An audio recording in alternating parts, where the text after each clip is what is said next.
আসসালামু আলাইকুম। আমাদের গুচ্ছক অ্যানালাইসিস সিরিজে আজকে আমরা উচ্চতর গণিত এটা নিয়ে কথা বলবো। তো আমাদের ইতিমধ্যে কিন্তু ৩ টা বিষয়ের উপরে তোমাদের অ্যানালাইসিস অর্থাৎ বিগত ৫ বছরে কেমন টাইপের প্রশ্ন আসছে বা কিভাবে প্রস্তুতি নিবা ফিজিক্স, কেমিস্ট্রি, বায়োলজি, তো এগুলা কিন্তু অলরেডি নেওয়া হয়ে গেছে। তো তার ভিডিওর লিংকগুলো আমরা আমাদের কমেন্ট বক্সে দিয়ে রাখবো। সেগুলো থেকে তুমি দেখে নিবা। এবং এই যে আমাদের অ্যানালাইসিসের পিডিএফ গুলা এগুলা কিন্তু আমাদের টেলিগ্রাম গ্রুপে আমরা দিয়ে দিব। তো তুমি অবশ্যই একটু কষ্ট করে আমাদের টেলিগ্রাম গ্রুপটাতে জয়েন হয়ে যাও। ইভেন আমরা ওখানে গুচ্ছের যে কোশ্চেন ব্যাংকটা আছে এটাও দিয়ে দিছি। তো যাদের কোশ্চেন ব্যাংকটা নাই তারা সেখান থেকে কালেক্ট করে নিতে পারবা। ঠিক আছে? তো কোশ্চেন ব্যাংকটা এবং এই অ্যানালাইসিস গুলার বিগত অন্যান্য সাবজেক্ট গুলো যেগুলো আমরা ফিজিক্স, কেমিস্ট্রি, বায়োলজি ৩ টা বিষয় নিয়েছি অলরেডি। তো সেগুলোর পিডিএফ সহ তুমি কিন্তু আমাদের টেলিগ্রাম গ্রুপে পেয়ে যাবা। তো অবশ্যই কমেন্ট বক্সে দেওয়া আছে সেখান থেকে যুক্ত হয়ে যাও। ঠিক আছে? আর আমাদের গুচ্ছক এক্সাম ব্যাচটা কিন্তু অলরেডি শুরু হয়ে গেছে। প্রায় ৩ টার মতো পরীক্ষা শেষ। তো যারা এখনো পিছায় আছো তারা দ্রুত ভর্তি হয়ে যাবা। ঠিক আছে? দ্রুত ভর্তি হয়ে যাবা। কারণ দেরি করলে তুমি কিন্তু এখানে অলরেডি পিছায় গেছো। ৩ টা এক্সাম অলরেডি শুরু হয়ে গেছে। তুমি যদি এখনো দেরি করো তাহলে আলটিমেটলি কিন্তু ধরতে পারবা না। তো অবশ্যই নিজেকে রেগুলার রাখতে এক্সাম দেওয়ার কিন্তু বিকল্প নাই। যত পারো বেশি বেশি এক্সাম দাও। পরীক্ষার আগে যত বেশি এক্সাম দিবা তোমার ভিতর কিন্তু মনোবলটা এবং এক্সামের যে ভীতিটা এটা কিন্তু দূর হবে। ঠিক আছে? চলো আমরা দেখি। আমাদের প্রথমেই আমরা গণিত পার্টটা দেখবো। আমাদের শর্টের বাইরে কোন চ্যাপ্টারগুলো থেকে ইম্পর্টেন্ট বা শর্ট সিলেবাসের মধ্যে থেকে কোনগুলো ইম্পর্টেন্ট বা এগুলো পড়া দরকার সেগুলো দেখবো। চলো প্রথম পত্র থেকে আমরা দেখি। তো প্রথম পত্র থেকে আমাদের যে প্রশ্নগুলো আমরা যদি এখানে অ্যানালাইসিস করি তাহলে দেখো ম্যাট্রিক্স থেকে আমাদের 24-25 কিন্তু প্রশ্ন আসে না, বাট আগের বছরগুলোতে প্রায়ই প্রশ্ন আসছে। ইভেন দেখো 23-24 দুইটার মতো প্রশ্ন ছিল, 22-23 একটা ছিল, 21-22 একটা ছিল, 20-21 একটা। তার মানে শুধুমাত্র গত বছর প্রশ্ন আসে না, বাকি প্রত্যেকটা বছর কিন্তু ম্যাট্রিক্স থেকে প্রশ্ন আসে, একটা হলেও ম্যাট্রিক্স থেকে প্রশ্ন আসে। ঠিক আছে? তো অবশ্যই ম্যাট্রিক্স পার্টটাকে আমাদের ইম্পর্টেন্ট, যেহেতু সহজ চ্যাপ্টার, অনেক অল্প কিছু টপিক, ম্যাট্রিক্সের গুণ, তারপর মাত্রা রিলেটেড প্রশ্নগুলা, ম্যাট্রিক্সের সমতা এবং বিপরীত ম্যাট্রিক্স, এই কয়টা টপিক থেকে কিন্তু প্রশ্ন আসে। তো এগুলো একটু ভালো করে পড়লে অল্প সময় তুমি কিন্তু 1 মার্ক এনশিওর করতে পারবা। এরপর আসলে সরলরেখা। সরলরেখাটা আমাদের জন্য কিন্তু খুবই গুরুত্বপূর্ণ একটা চ্যাপ্টার। কারণ দেখো এখানে 24-25 কিন্তু প্রায় 4টার মতো প্রশ্ন ছিল। এবার দেখো 23-24 আমাদের 2টা প্রশ্ন ছিল এবং 22-23 2টা প্রশ্ন ছিল। তারপর 21-22 দেখো এখানে 3টা প্রশ্ন ছিল এবং 20-21 কিন্তু আমাদের এখানে একটা প্রশ্ন ছিল। ঠিক আছে? তো এখান থেকে কিন্তু আমাদের অনেক বেশি প্রশ্ন আসে। তো অবশ্যই এই প্রশ্নগুলো তোমরা বেশি বেশি সলভ করার চেষ্টা করবা। ঠিক আছে? এরপর আসো বৃত্ত। তো বৃত্ত থেকে আমরা দেখতে পাচ্ছি আমাদের 24-25 কিন্তু আমাদের 4টা প্রশ্ন ছিল। এবং দেখো অনেক বেশি প্রশ্ন আসছে কিন্তু বৃত্ত এবং সরলরেখা থেকে গত বছর। বৃত্ত এবং সরলরেখা থেকে অনেক বেশি প্রশ্ন ছিল। এবার 23-24 যদি আমরা দেখি তো এখানে আমাদের একটা প্রশ্ন ছিল এবং 22-23 তোমাদের এখানে 2টা প্রশ্ন ছিল, 21-22 একটা প্রশ্ন ছিল এবং 20-21 কিন্তু একটা প্রশ্ন ছিল। তো সরলরেখা, বৃত্ত 2টা থেকে কিন্তু প্রায়ই প্রশ্ন আসে। হ্যাঁ, প্রত্যেক বছরই প্রশ্ন আসে। ইভেন দেখো 2 থেকে 3টা প্রশ্ন চলে আসে। গত বছর কিন্তু 4টা প্রশ্ন এখানে অধ্যায় 2 থেকে আসছে। এরপরে ত্রিকোণমিতি, এখানে আমাদের 6 এবং 7 এই 2টা অধ্যায় মিলে আছে প্রশ্ন। তো এখানে ত্রিকোণমিতির ক্ষেত্রে আমাদের দেখো 24-25 একটা প্রশ্ন ছিল, 20-23-24 3টা প্রশ্ন ছিল এবং দেখো 22-23 একটা ছিল এবং 21-22 একটা এবং 20-21 তোমাদের হচ্ছে 2টা। ঠিক আছে? তো ত্রিকোণমিতির যে 6 নম্বর অধ্যায় সেখান থেকে অল্প কিছু চ্যাপ্টার যেমন বৃত্তচাপ বা কোণের যে ট্রান্সফরমেশন এগুলো থেকে আসে। আর আমাদের যে 7 নম্বর চ্যাপ্টার সেখান থেকে আমাদের নরমালি যে প্রশ্নগুলো থাকার কথা সংযুক্ত কোণের ত্রিকোণমিতি ওখান থেকে প্রশ্ন আসে। হ্যাঁ, এবার আসো অন্তরীকরণ। তো অন্তরীকরণটা থেকে গত বছর আমাদের খুব বেশি প্রশ্ন আসতে দেখা যায়নি। গত বছর শুধুমাত্র একটা প্রশ্ন ছিল। তার আগের বছর অর্থাৎ 23-24 তোমাদের 3টা প্রশ্ন এখানে ছিল, 22-23 তোমাদের 4টা প্রশ্ন ছিল, 21-22 3টা প্রশ্ন ছিল এবং 20-21 প্রায় 2টার মতো প্রশ্ন ছিল। এবার যদি আমরা যোগজীকরণ দেখি তো যোগজীকরণের ক্ষেত্রে দেখো তোমাদের এখানে 24-25 2টা প্রশ্ন ছিল, ফাংশনের 23-24 তোমাদের এখানে 3টা প্রশ্ন ছিল, 22-23 2টা প্রশ্ন ছিল, 21-22 2টা ছিল এবং 20-21 একটা প্রশ্ন ছিল।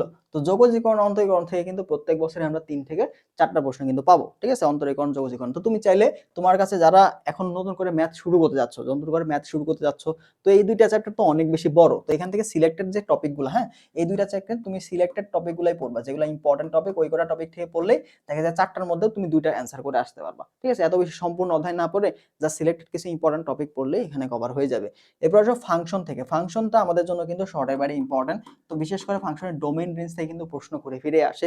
দেখো গত বছর কিন্তু 2টা প্রশ্ন চলে আসছে, 23-24 আসে না, কিন্তু 21-22 আবার 2টা প্রশ্ন ছিল, 20-21 22-23 তোমার 2টা প্রশ্ন ছিল, 21-22 দেখো 3টা এবং 20-21 একটা। তার মানে শুধুমাত্র কিন্তু আমাদের 23-24 আসে না, বাদবাকি প্রত্যেকটা বছর কিন্তু ফাংশন থেকে প্রশ্ন ছিল।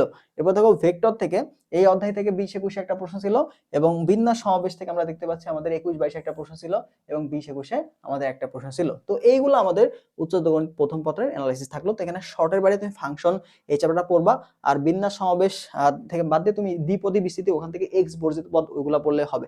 শর্টের বাইরে 2টা চ্যাপ্টার। আর এদিকে থেকে দেখো ম্যাট্রিক্স, সরলরেখা, বৃত্ত, ত্রিকোণমিতি। তো তোমার যদি শুরুর দিকে থাকো যে আমরা বিগিনিং পর্যায়ে আছি, ম্যাথ আমরা বেশি করি নাই, আমাদের অনেক গ্যাপ ছিল, যাদের গ্যাপ আছে তোমরা এদিকে এই কটা টার্গেট করো। ঠিক আছে? ম্যাট্রিক্স টার্গেট করো, সরলরেখা টার্গেট করো, বৃত্ত টার্গেট করো। এরপরে তুমি এদিক থেকে আমাদের ত্রিকোণমিতি পার্টটা সূত্রগুলো দেখলে মোটামুটি এখান থেকে কিছু সলভ করতে পারবা।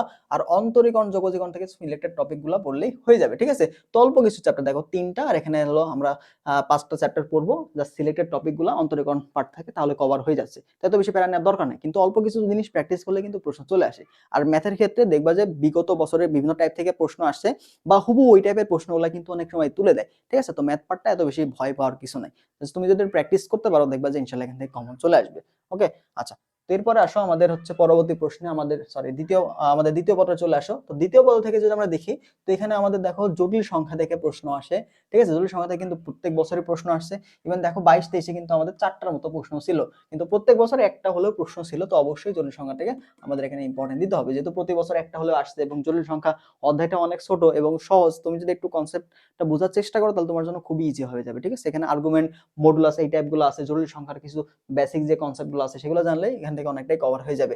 বহুপদীয় সমীকরণ, বহুপদীয় সমীকরণ থেকে দেখো আমাদের 24-25 কিন্তু 3টা প্রশ্ন ছিল, 23-24 3টা প্রশ্ন ছিল, 22-23 আসে নাই, এবং আমাদের দেখো 21-22 2টা, 20-21 একটা। তার মানে রিসেন্ট ইয়ারগুলো দেখি আমরা 2 থেকে 3টা প্রশ্ন ছিল কিন্তু বহুপদী থেকে, ঠিক আছে? গত 2 বছর আমাদের কিন্তু 3টা করে প্রশ্ন ছিল বহুপদী থেকে। তো এই বছর আশা করা যায় 2 থেকে 3টা প্রশ্ন কিন্তু মাস্ট আসবে। তো এখানে আমাদের যে মূল এবং আমাদের যে সহগ এদের মধ্যে যে সম্পর্কগুলো সেখান থেকে ঘুরে ফিরে কিন্তু প্রশ্ন চলে আসে। তো সেগুলো তুমি চাইলে দেখে নিতে পারো, ঠিক আছে? এরপর দেখো আমাদের বিপরীত ত্রিকোণমিতি। তো দেখো আমাদের বিপরীত ত্রিকোণমিতি, তো এখান থেকে আমাদের গত বছরও 2টা প্রশ্ন ছিল, ঠিক আছে? আর আচ্ছা, তার আগে কনিকটা যাবে। তো কনিক থেকে দেখো, কনিক থেকে গত বছর 4টা প্রশ্ন ছিল এবং আগের বছর একটা, 22-23-এ তোমার 4টা ছিল, 21-22-এ একটা ছিল এবং 20-21-এ একটা ছিল। তো কনিক পার্টটাও আমাদের জন্য কিন্তু খুবই গুরুত্বপূর্ণ। গত বছর কিন্তু 4টা প্রশ্ন চলে আসছে, ঠিক আছে? তো কনিক থেকে যখন প্রশ্ন আসে তখন কিন্তু ঘুরে ফিরে দেখা যায় অনেকগুলো প্রশ্ন চলে আসছে, এখানে অনেক টপিক আছে, অনেকগুলা কনসেপ্ট আছে। তো কনিকটা কিন্তু আমাদের এখান থেকে অনেক একটা হট টপিক, ঠিক আছে? এখান থেকে কিন্তু বেশ প্রত্যেক বছরের প্রশ্ন আসে এবং দেখো আমাদের কিন্তু 4টা করে প্রশ্ন আসছে 2টা বছর। এবার দেখো বিপরীত ত্রিকোণমিতি থেকে যদি আমরা দেখি, তো এখানে আমাদের 24-25-এ 2টা পর্যন্ত প্রশ্ন ছিল, 23-24-এ 2টার মতো প্রশ্ন ছিল, এবং 22-23-এ একটা ছিল, এবং দেখো 21-22-এ একটা, 20-21-এ একটা। তো এইগুলা কিন্তু আমাদের জন্য খুবই গুরুত্বপূর্ণ। এবং বিপরীত ত্রিকোণমিতিতেও তুমি যদি জাস্ট কোশ্চেন ব্যাংকটা ভালো মতো অ্যানালাইসিস করো, ঠিক আছে? কোশ্চেন ব্যাংকটা অ্যানালাইসিস করো, এখানে দেখবা একটা হলো ট্রান্সফরমেশনের প্রশ্ন আসে, আর একটা হচ্ছে তোমার সমীকরণ সমাধান। এই 2টা টাইপ থেকে ঘুরে ফিরে প্রশ্ন আসে। তো 2টা টাইপে একটু বোঝার চেষ্টা করবা, কোশ্চেনগুলো সলভ করবা, তাহলে কিন্তু কভার করে ফেলতে পারবা। স্থিতিবিদ্যা থেকে খুবই প্রশ্ন আসছে দেখা যায়, তোমার 2 বছর আসেনি, মাঝখানে 3 বছর কিন্তু প্রশ্ন আসছে। দেখো আমাদের 23-24-এ 2টা আসছিল, 22-23-এ একটা আসছে, 21-22-এ একটা আসছে। এখান থেকে তোমার লব্ধি এবং কোণ টাইপের, লব্ধি এবং মধ্যবর্তী কোণ টাইপের যে প্রশ্নগুলো, অর্থাৎ ভেক্টরের যে টপিকগুলো তোমরা পড়ো না, ওই টপিক থেকে কিন্তু প্রশ্ন আসে। সমতলে বস্তুকণার গতি, এখান থেকে দেখতে পাচ্ছ আমাদের রিসেন্ট 3 বছর কিন্তু প্রশ্ন আসছে। গত বছর একটা প্রশ্ন ছিল, 23-24-এ 2টা প্রশ্ন ছিল, 22-23-এ একটা প্রশ্ন ছিল। এরপরে যদি আমরা দেখি অসমতা বাস্তব সংখ্যা, তো অসমতা থেকে কিছু প্রশ্ন আসে, বাস্তব সংখ্যা থেকে কিছু প্রশ্ন আসে, ঠিক আছে? তো আমাদের দেখো অসমতা বাস্তব সংখ্যা এগুলো থেকে কিন্তু আমাদের 21-22-এ 3টার মতো প্রশ্ন ছিল, 20-21-এ কিন্তু 2টার মতো প্রশ্ন ছিল। এগুলোর জন্য আমাদের কিন্তু খুবই ইম্পর্টেন্ট, ঠিক আছে? তো এগুলো একটু ভালো করে পড়ার চেষ্টা করবা। এবার দেখো দ্বিপদী বিস্তৃতি। দ্বিপদী বিস্তৃতি এখান থেকে যদি আমরা দেখি, এখানে আমাদের 24-25-এ আসতে দেখা যায়নি, 23-24-এ এখানে 0টা। তো এখানে দেখো দ্বিপদী বিস্তৃতি থেকে প্রশ্ন ছিল, দ্বিপদী বিস্তৃতি থেকে প্রশ্ন ছিল, এখানে হয়তো তুলতে আমরা ভুল করে ফেলছি, ঠিক আছে? আমাদের দ্বিপদী বিস্তৃতি আমাদের জন্য গুরুত্বপূর্ণ, ঠিক আছে? এখান থেকে প্রশ্ন আসে, এখানে হয়তো কোনো একটা মিস্টেক হয়ে গেছে, উঠে নাই লাগাটা, ঠিক আছে? তো দ্বিপদী বিস্তৃতি থেকে আমাদের প্রশ্ন ছিল, 21-22-এও প্রশ্ন আসছে, 21-22-এ প্রশ্ন আসছে, 22-23-এও প্রশ্ন আসে, ঠিক আছে? তো এই 2টা বছর কিন্তু প্রশ্ন ছিল দ্বিপদী বিস্তৃতি থেকে। তো এখান থেকে আবার আমাদের 20-21-এও কিন্তু প্রশ্ন ছিল, ঠিক আছে? 3টা বছরে তোমাদের দ্বিপদী বিস্তৃতি থেকে প্রশ্ন ছিল। তো এখানে আমাদের প্রশ্নগুলো আসে হচ্ছে এক্স বর্জিত পদ, ঠিক আছে? এক্স বর্জিত পদ, এখান থেকে প্রশ্নগুলো বেশি আসে। আবার আমাদের যে এনসিআর, এই এনসিআর এর যে বিভিন্ন বৈশিষ্ট্যগুলো আছে এখান থেকে কিন্তু ঘুরে ফিরে প্রশ্ন আসে। তো এই প্রশ্নগুলো আমাদের দ্বিতীয় পত্র থেকে আসে। তুমি দ্বিতীয় পত্র যদি প্রথম পত্র দ্বিতীয় পত্র শর্টের বাইরে যদি পড়তে চাও, তাহলে এখানে আমাদের দ্বিপদী বিস্তৃতিটা পড়বা, এক্স বর্ধিত পদগুলা বা ইটারেটিভ প্রশ্নগুলা, এবং আমাদের প্রথম পত্র থেকে তুমি ফাংশনটা পড়তে পারো। যাদের মোটামুটি ম্যাথ পার্টটা শর্টটা ভালো করে পড়া আছে, শর্ট সিলেবাস তোমার যদি ভালো করে পড়া থাকে, তাহলে তুমি শর্টের বাইরে এই 2টা চ্যাপ্টার পড়ে ফেলতে পারো, ঠিক আছে? আচ্ছা, চলো এবার আমরা দেখি গণিত পার্টটা আমরা কিভাবে পড়লে সর্বোচ্চ একটা মার্ক এনশিওর করতে পারবো। তার আগে আমাদের কিন্তু গুচ্ছক এক্সাম ব্যাচটা নিয়ে আর একটু কথা বলি। তো এখানে এক্সাম ব্যাচটা কিন্তু অলরেডি শুরু হয়েছে, 3টা পরীক্ষা হয়ে গেছে। যারা এখনো ভর্তি হয় নাই, দেখো আজকে কিন্তু আমাদের গণিত পরীক্ষা আছে গণিত এবং বাংলা ইংরেজি। যারা বাংলা ইংরেজি দেখাবা তারা বাংলা ইংলিশ পরীক্ষা দিতে পারবা, আর যারা গণিত দেখাবা তারা গণিত পরীক্ষা দিতে পারবা। তো এইভাবে কিন্তু পরীক্ষাগুলো সুন্দরভাবে গোছানো ভাবে নেওয়া হচ্ছে, ঠিক আছে? তো এখানে প্রায় তুমি 50+ অলরেডি পরীক্ষা পাচ্ছ, যেগুলো আমাদের আর্কাইভ এক্সাম নেওয়া আছে। এরপরে লাইভ এক্সাম তুমি পাবা 60+, অধ্যায় ভিত্তিক 10টা মডেল টেস্ট পাবা, এখানে দেখো সাজেশন ক্লাসগুলো থাকে 5টা ম্যারাথন ক্লাস, এছাড়া প্রশ্ন ব্যাংকের যে পিডিএফ গাইডলাইন এগুলো তুমি কিন্তু পাচ্ছ আলাদা করে, ঠিক আছে। আচ্ছা, তো এটার ফি কিন্তু মাত্র 299 টাকা। যারা এখনো ভর্তি হও নাই তারা দ্রুত আমাদের হোয়াটসঅ্যাপে যোগাযোগ করে এনরোল করে ফেলো, ঠিক আছে। তো চলো আমরা প্রিপারেশন প্ল্যানটা আমরা দেখি তো কিভাবে আমাদের প্রস্তুতি নেওয়া দরকার। তো এখানে প্রথম যে বিষয়টা হচ্ছে সেটা তোমাকে মাথায় রাখতে হবে, সেটা কোশ্চেন ব্যাংকটা, ঠিক আছে। আমাদের ম্যাথের ক্ষেত্রে তোমার মাস্ট প্রায়োরিটি দেবে প্র্যাকটিসের উপরে। এখানে প্র্যাকটিস, এখানে কনসেপ্টটা কি হবে, তুমি প্র্যাকটিস করতে করতে কনসেপ্ট বিল্ড আপ করবা, ঠিক আছে। প্রত্যেকটা অধ্যায়ের যে ফর্মুলাগুলো আছে, প্রত্যেকটা অধ্যায়ের যে ফর্মুলাগুলো আছে সেই ফর্মুলাগুলো তোমার অবশ্যই অবশ্যই মাথায় রাখতে হবে। প্রত্যেকটা অধ্যায়ের যে সূত্রগুলো আছে সেগুলো তুমি যদি ভালো মতো আয়ত্তে রাখতে পারো, তোমার কিন্তু গণিতে ম্যাক্সিমাম টাইপের প্রশ্ন তুমি সলভ করে ফেলতে পারবা, ঠিক আছে। এবং অনেকগুলো জিনিস আছে যেগুলো অপশন টেস্ট, ঠিক আছে।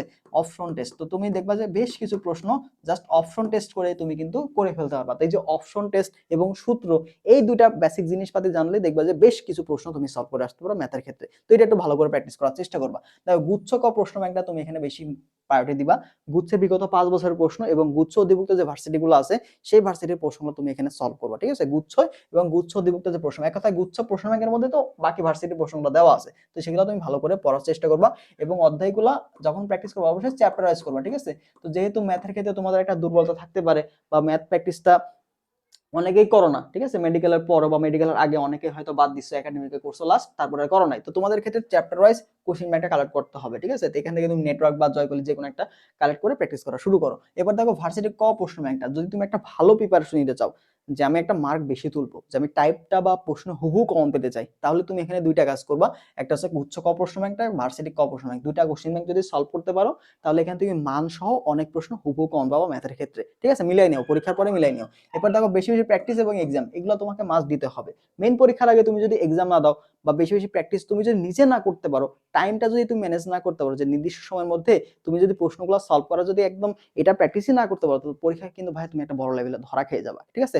কারণ আমাদের মেইন পরীক্ষাতে কি হবে, আমাকে নির্দিষ্ট সময়ের মধ্যে আমার প্রশ্নগুলো সলভ করতে হবে। তো আমি যদি এটা না পারি তাহলে কি লাভ হলো আমার, তাহলে কিন্তু আলটিমেটলি লাভ নাই। তো তুমি কিন্তু পরীক্ষায় ধরা খেয়ে যাবা। তো এই বিষয়টা একটু ভালো মতো খেয়াল রাখবা, ঠিক আছে, যে তুমি বেশি বেশি পর্যাপ্ত পরিমাণে প্র্যাকটিস করতেছো না, বেশি বেশি এক্সাম গুলো দিতেছো কিনা। তো অবশ্যই যে কোনো একটা এক্সাম ব্যাস অনলাইন হোক বা অফলাইন, সেখানকার এক্সাম গুলো তুমি সিরিয়াসলি দিলে অবশ্যই একটা ফলাফল পাবা, ঠিক আছে। অনলাইন এক্সাম বলে তুমি অবহেলা করছো, যাও তুমি 8,000 10,000 দিয়ে ভর্তি হও, সমস্যা নেই, টাকা থাকলে তুমি অফলাইনে ভর্তি হও। বাট অল্প টাকাতে মাত্র 300 টাকা দিয়ে তুমি এখানে অত 60 প্লাস এক্সাম দিতে পারছো, এটা তো কম কিছু না। 100 প্লাস এক্সাম থাকছে, 60 প্লাস এক্সাম লাইভ এবং 50 প্লাস এখানে তুমি আর্কাইভ এক্সাম পাচ্ছ। তো তোমার টাকাটার ম্যাটার করছে, তোমার থাকে যদি তুমি যদি 4-5 হাজার টাকা এখন 1-2 মাসের জন্য এক্সাম ব্যাচ নিতে চাও, দিন দাও, সমস্যা নেই। বাট এখানে 300 টাকা দিয়ে তুমি এক্সাম ব্যাচ পাচ্ছ, এক্সামগুলো ওয়েবসাইটে হচ্ছে, সাজানো হচ্ছে। তো তুমি যে কোনো সময় এক্সামগুলো, অবশ্যই তোমাকে অনলাইনে লাইভ এক্সামগুলো দিতে হবে।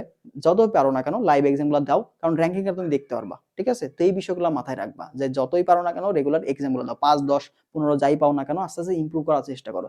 আজকে 10 পাচ্ছ, কালকে পরীক্ষা দিয়ে 15 তোলার চেষ্টা করবা। তো এভাবে রেগুলার এক্সামগুলো দেওয়ার চেষ্টা করো এবং নির্দিষ্ট সময়ের মধ্যে তুমি ম্যাথ প্র্যাকটিসটা করতে পারছো না, এটা মাস্ট। কারণ আমাদের ভর্তি পরীক্ষার সময় আমাদের ম্যাথ পার্টটাই কিন্তু আমাদের সময়টা বেশি খাবে, ঠিক আছে। কারণ এগুলো সবই ক্যালকুলেশন করতে হবে। তো অবশ্যই বেশি বেশি প্র্যাকটিস করবা, সূত্রগুলো মাথায় রাখবা এবং অপশন টেস্টের যে বিষয়টা আছে এটা একটু বেশি বেশি প্র্যাকটিস করলে অনেকগুলো প্রশ্ন তুমি কিন্তু সলভ করে ফেলতে পারবা, ঠিক আছে। যেমন সরলরেখা থেকে অনেকগুলো প্রশ্ন কিন্তু অপশন টেস্ট করে করা যায়। মূলবিন্দুগামী সমীকরণ, বৃত্তক্ষেত্রের সমীকরণ বসাইলো, তারপর আমাদের অনেকগুলা তোমার দেখা যাবে যে ত্রিকোণমিতি, ওখান থেকে কিন্তু অপশন টেস্ট করে অনেকগুলো প্রশ্ন বের করা যায়। তো এইগুলো একটু ভালো করে পড়ার চেষ্টা করবা, ঠিক আছে। তো এইগুলাই মূলত আমাদের 4টা বিষয়ের আজকে অ্যানালাইসিস কিন্তু কমপ্লিট হয়ে গেল। ফিজিক্স, কেমিস্ট্রি, ম্যাথ, বায়োলজি আমরা 4টাই দিয়ে দিছি। তো বাকি যেগুলো আছে, যেগুলো এখনো দেখো নাই যারা, তো ওটার আমাদের যে ইউটিউব প্লেলিস্ট আছে সেটা দিয়ে দিচ্ছি কমেন্ট বক্সে, সেখান থেকে অবশ্যই দেখে নিও। আর এটার পিডিএফটা আমাদের টেলিগ্রাম গ্রুপে দিয়ে দিব। তো যারা এখনো আমাদের গ্রুপে জয়েন নাই অবশ্যই দ্রুত জয়েন হয়ে যাও, ঠিক আছে। আজকে আমরা সবগুলোর পিডিএফ দিয়ে দিব, ঠিক আছে। ভালো থাকো সবাই, আল্লাহ হাফেজ।